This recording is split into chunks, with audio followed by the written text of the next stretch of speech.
جب آئی ہے، ایک دفعہ مڑ کے اپنے لال کو دیکھا۔ جناب موسیٰ کاظم بے قرار تھے۔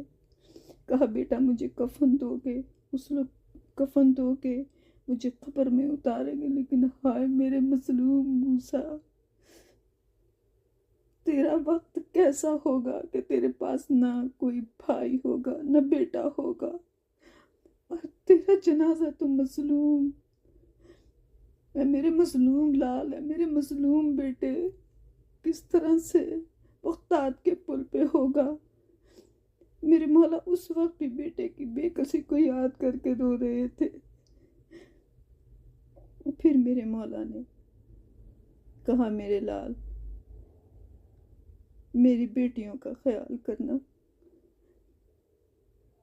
اور آپ نے اپنے رب کا نام لیا، شکر خداوندی